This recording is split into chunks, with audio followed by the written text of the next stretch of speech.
Daw puno mga katanim. Daw puno.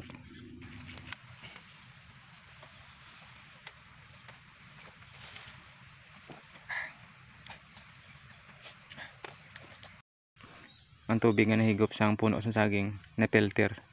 May ginobra na ko kapon. Gatuan nato kung may unod na. Tara. Tara mga katanim. Tara dire oh. Antay na to nabe. Muna ang akong ginobra kapon.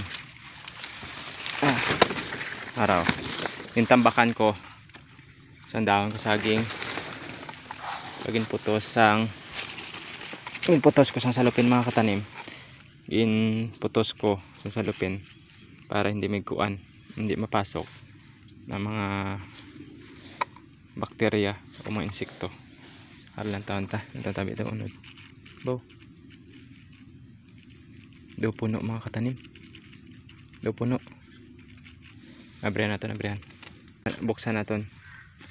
Taon ta kung madamo sing unod. Gamay lang gali nga puno sa saging akong ginobra. Sigurado nga hindi mapasukan ng ulan at mga bakterya. Para mga katanim. Para. Wow.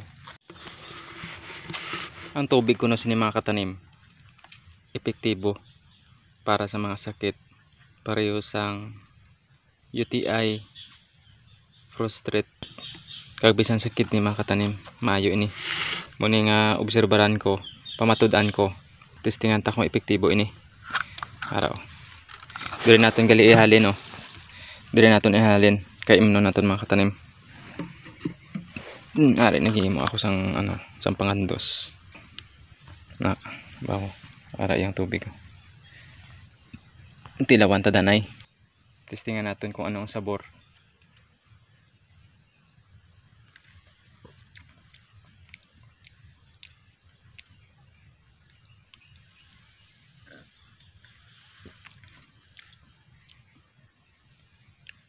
Okay. Okay man yung sabor mga katanim.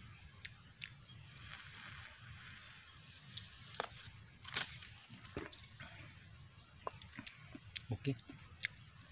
Okay katanim ah. May gamay siya nga sabor. Hindi ko ma-explain kung ano. Muna katamo nga tubig ang nakuha ko sa puno sa saging mga katanim. Ang tawag sini water in banana stem. Manami ini kuno sa may mga prostate, mataas yung uric acid at bisan sa kidney mga katanim. Testingan ko para mapamatudan ko mga katanim kung may alibyo.